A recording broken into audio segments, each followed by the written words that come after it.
자, 여러분이 어떤 동네, 어떤 도시, 또 어떤 나라, 어떤 대륙에서 왔든지 진심으로 모두 다 안녕하기를 바라고, 또 하나님을 예배하기 위해서 여기에 함께 모인 것을 감사하면서 하나님께 영광을 돌립니다. 오늘 설교 제목은 실패를 즐겨라, 인생은 여행이다 입니다.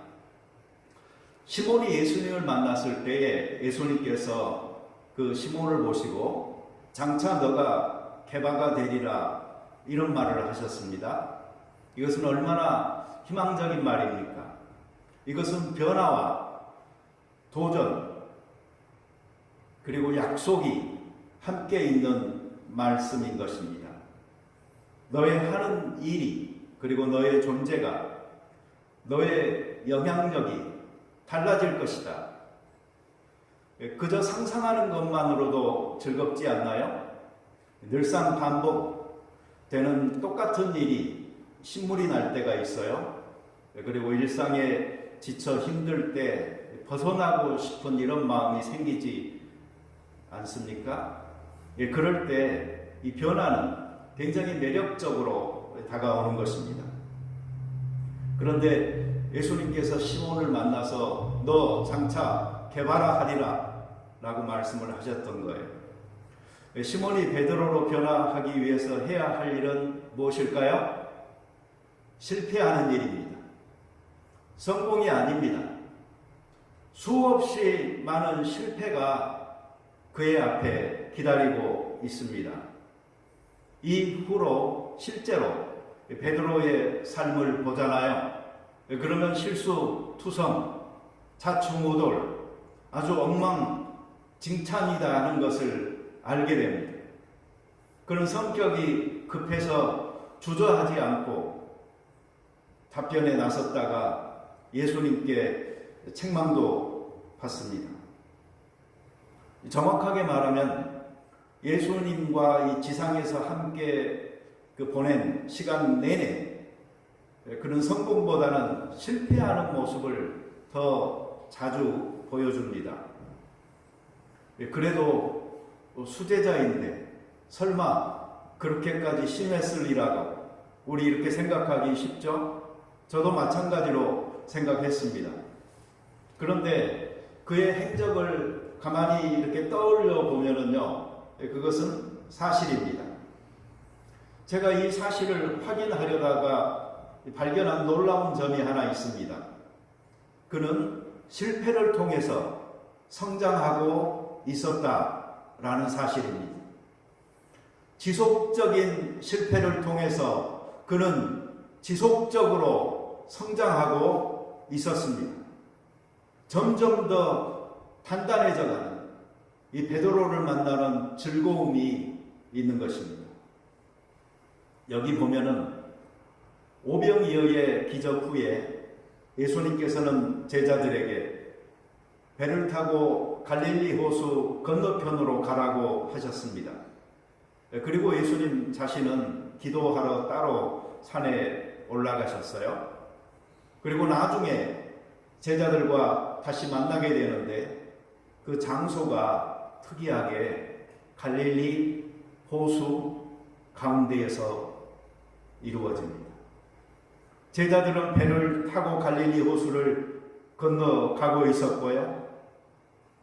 하루 일과가 끝난 후였기 때문에 제자들은 무척 피곤했겠지만 그저 평화로웠습니다. 그런데 호수에 바람이 불고 풍랑이 일어납니다. 배가 흔들리면서 그들이 고난을 당합니다. 우리의 삶이 항상 평화롭기를 바라지만 자주 풍랑을 만나게 됩니다. 마치 여기 제자들이 갈릴리 호수의 그 배에서 위험한 상황에 처하게 되듯이 우리 인생도 그런 상황을 자주 맞이하는 것이죠. 예수님께서는 그곳으로 오시는데 배를 타고 오시지 않고 물 위로 걸어서 오셨습니다. 제자들은 모두 두려워서 공포 속에서 소리칩니다. 유령이다.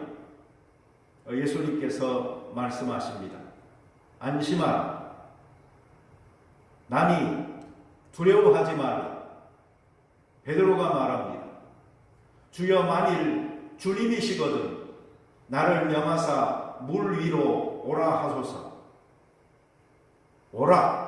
예수님의 말씀이 떨어지자 베드로는 배에서 내려 물 위로 걸어서 예수님께로 갑니다. 이 장면에서 베드로는 대단한 믿음을 보여줍니다. 베드로에게는 이분이 예수님이시라면, 그리고 예수님이 원하신다면 나도 물 위로 걸어갈 수 있겠다라는 믿음이 있었던 것입니다. 그래서 그는 예수님의 오라 하는 말씀이 떨어지자마자 물 위로 자기 몸을 던져 걸음을 걷기 시작하는 이 믿음 대단하지 않습니까? 전부 다 유령이다 하면서 무서워하고 있는데 만일 주님이시거든 나를 명하사 물 위로 오라 하소서 라고 말하고 그 캄캄한 밤바다 차가운 물로 오직 예수님만 바라보고 뛰어들 수 있는 이 베드로의 믿음 대단한 것입니다. 그 순간 그는 물속으로 가라앉지 않았고 물 위를 걸었습니다. 오직 예수님만 보였기 때문입니다. 그리고 바람을 보고 무서워 의심이 생기자 그는 물속에 빠져 들어갑니다. 빠져 들어가자 그는 즉시로 예수님께 도움을 요청합니다. 주여 나를 구원하소서. 예수님께서 오셔서 즉시 손을 내밀면서 말씀하시죠. 믿음이 작은 자여 왜 의심하였느냐. 그리고 배에 함께 오르자 바람이 그칩니다. 배에 있는 사람들이 예수께 절하며 말합니다. 진실로 하나님의 아들이로소이다. 우리도 이런 경험을 합니다. 적은 믿음을 갖고 의심합니다. 위험에 처하면은 예수님께 도와달라고 외치죠. 이런 찬송 가사가 있습니다. 거친 세파에서 실패했거든 그 손 못자국 만져라.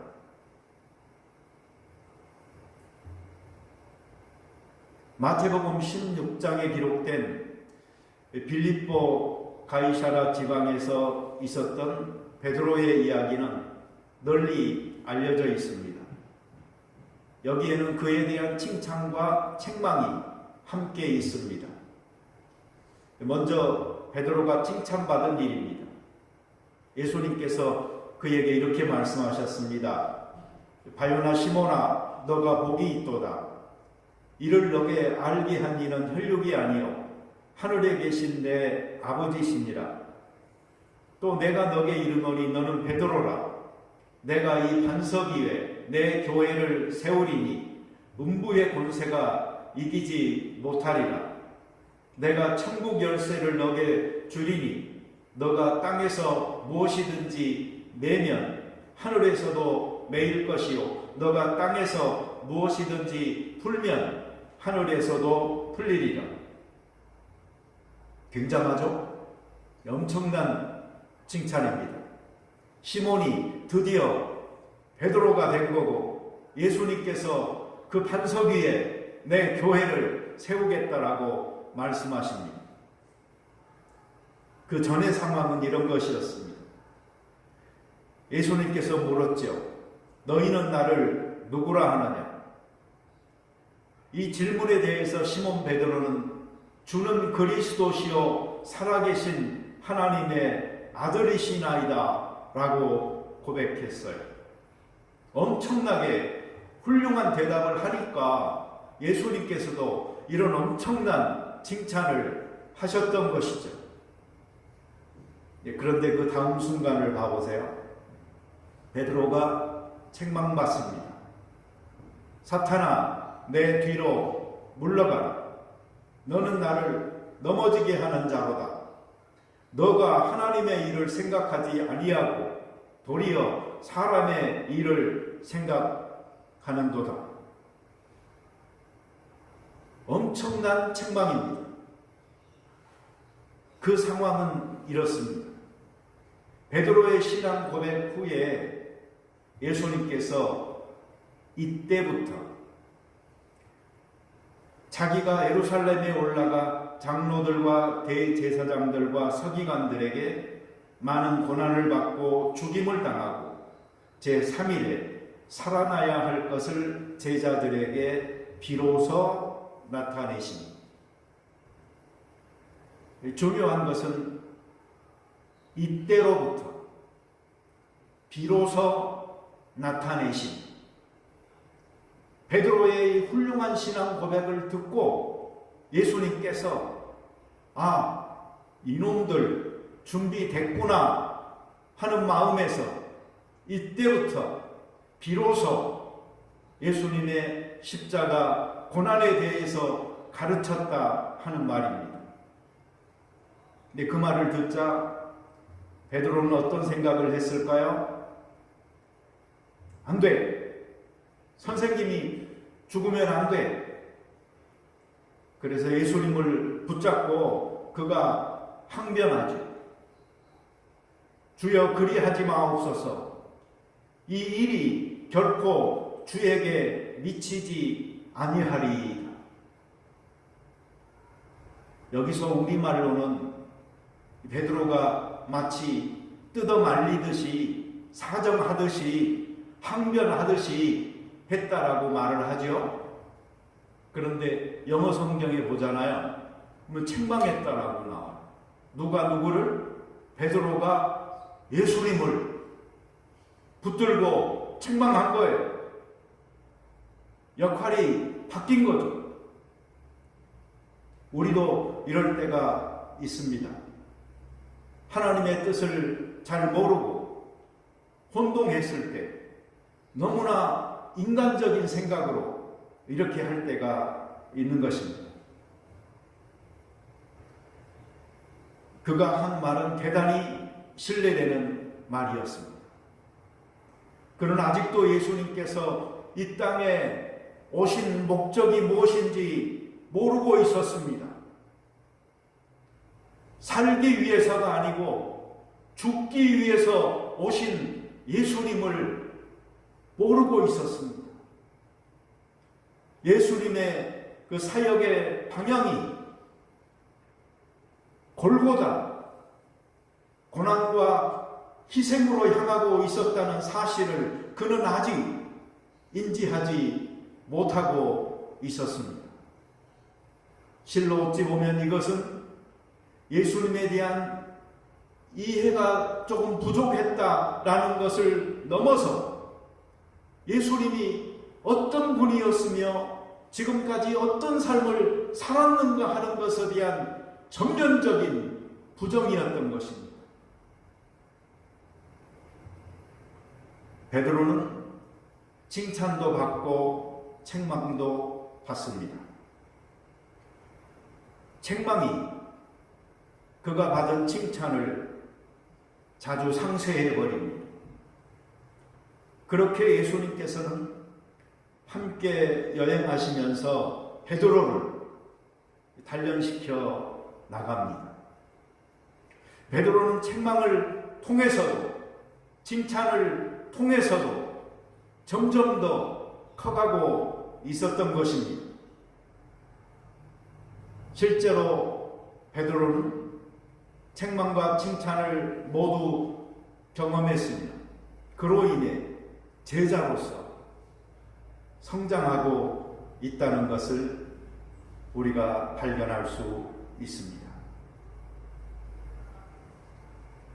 이 책망을 비롯한 이 도전들을 통해서 우리는 믿음에서 배우고 성장하는 것이 일반적입니다. 이 제자의 여정이라는 것은 교정하고 확신하고 하는 과정을 포함하는 것이고, 이러한 경험들을 통해 우리는 그리스도를 닮아가고 우리의 부름을 이룰 수가 있는 것입니다. 베드로는 예수님께 자기도 물 위를 걷게 해달라고 합니다. 잠시 물 위를 걷다가 두려움과 의심이 생겨서 물에 빠집니다. 베드로는 또한 예수님에 대한 훌륭한 신앙의 고백을 합니다. 그러나 베드로는 이내 인간적인 정에 매여서 예수님께서 메시아로서 가셔야 할 그 고난의 길을 가지 말라고 말립니다. 그런 예수님께서 견뎌야 할 그 어려움의 필요성을 충분히 납득하지 못하고 있었습니다. 믿음과 의심이 교차하여서 등장하고, 예수님에 대한 믿음의 고백과 예수님의 사역에 대한 방해가 거의 동시에 이루어지는 이러한 대혼란, 이건 마치 우리의 믿음 생활 같지 않나요? 이러면서 베드로는 체면을 구기지만 어느 누구보다 강렬한 배움을 갖게 됩니다. 여러분, 이렇게 배우면은 도저히 잊어버릴 수 없는 것입니다. 그것은 살아있는 교훈이 되는 것입니다. 그때 예수님께서 주신 말씀이 이거지요. 마태복음 16장 24절. 누구든지 나를 따라오려거든 자기를 부인하고 자기 십자가를 지고 나를 쫓을 것입니다.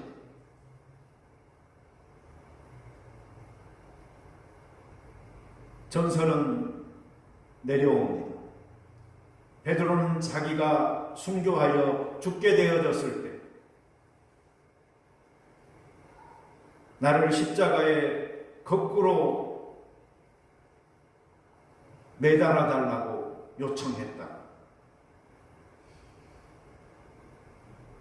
예수님께서 가셨던 그 방식보다 더 참혹하게 십자가를 지는 방식으로 그런 십자가를 졌다고 전해집니다. 아마도 그가 그렇게 한 이유는 그렇게 도저히 잊어버릴 수 없는 교훈이 너무나도 생생하게 그의 평생을 지배하고 있었기 때문이 아닐까요? 저는 베드로를 좋아합니다. 성경에서 가장 좋아하는 인물입니다. 베드로가 위대해서가 아닙니다. 실패한 기록이 너무나도 많은 사람. 그러나 실패를 통해서 꾸준하게 성장한 사람이기 때문입니다. 누구나 실패합니다. 베드로뿐 아닙니다. 그 위대한 사도인 바울도 실패한 적이 있습니다. 그는 아덴에서 자기가 가지고 있는 지식과 지혜로, 언변과 논리로 복음을 전하다가 실패했습니다. 베드로도 실패하고 바울도 실패하고 우리도 실패하지만 실패를 통해서 배우면 성장할 수 있는 것입니다. 과거가 우리의 미래를 규정하지 않습니다. 그러나 앞으로 나아갈 때 안내하는 역할을 할 수 있습니다. 우리는 과거의 경험에서 배우고 그것들을 활용하여 더 나은 미래를 향해 전진하게 되는 것입니다. 예수님께서도 베드로와 관련해서요, 장차 이후에 라는 말씀을 자주 하셨다는 것을 상기해 보시기 바랍니다. 요한복음 13장 16절에 주여 주께서 내 발을 씻으시나이까 라고 말했을 때 예수님께서 7절에서 답하시죠. 내가 하는 것을 너가 지금은 알지 못하나 이후에는 알리라. 여러분, 진짜 베드로, 영웅적인 베드로는 아직도 베일에 감춰져 있고 드러나지 않은 것입니다. 그는 아직도 성장하고 있으며 이제 곧 장차 깨닫게 되어졌을 때에 드러날 것입니다. 예수님께서 말씀하신 장차, 이후, 그것은 어떤 시간을 가리킬까요? 그저 단순한 미래가 아닙니다. 그것은 일련의 사건적인 시간입니다. 그것은 그가 닭울음 소리를 듣게 됐을 때, 예수님의 십자가의 피가 그에게 뿌려졌을 때, 그가 부활하신 주님을 만났을 때, 그가 사랑의 문답을 통해서 회복되어지고 다시 사명을 받았을 때, 그가 자기에게 옮겨붙는 오순절 성령 강림의 불을 경험하는 그 사건적 시간을 통해서 진정한 지도자로 드러나게 될 것입니다. 오순절 성령 강림 이전에 그는 실상 실패자에 가깝습니다. 물론 학습의 과정, 성장하는 시간이었다라고 볼 수 있지만 우리가 기억하는 베드로의 좋은 모습들, 능력자의 영웅적인 그러한 모습들은 성령 강림 후에 두드러지게 보이는 특징인 것입니다. 그의 생애 기점은 오순절이었습니다. 베드로의 일생은 여기에서 크게 나뉘게 되는 것입니다. 리더였던 예수님께서 눈앞에서 사라지고 새 리더가 필요할 때 베드로가 리더로 등장합니다. 이 변화가 너무나 드라마틱하게 찾아오기 때문에 이 똑같은 사람인가? 라고 할 정도입니다. 이러한 변화는 성령께서 함께 하셨기 때문에 가능한 것입니다. 누구에게나 큰 변화, 작은 변화가 있을 수 있지만 근본적으로 사람이 달라지고 사역이 달라지는 이러한 변화는 성령께서 지금까지 준비되어 온 베드로의 전 인생 위에 기름 부음을 통하여서 이루어지는 일인 것입니다. 실패를 좋아하는 사람은 없습니다. 누구나 다 성공하고 싶지요. 그러나 성공으로 가기까지 반드시 거쳐야 하는 필수 코스가 실패입니다.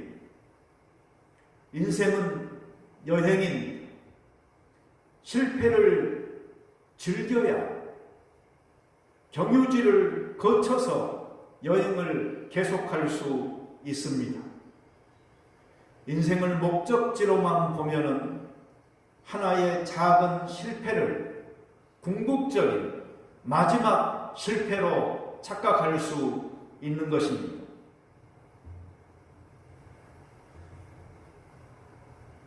여러분에게 목적지가 중요합니까? 과정이 중요합니까? 우린 이미 생의 마지막을 승리로 맞이한다라는 약속을 받았습니다.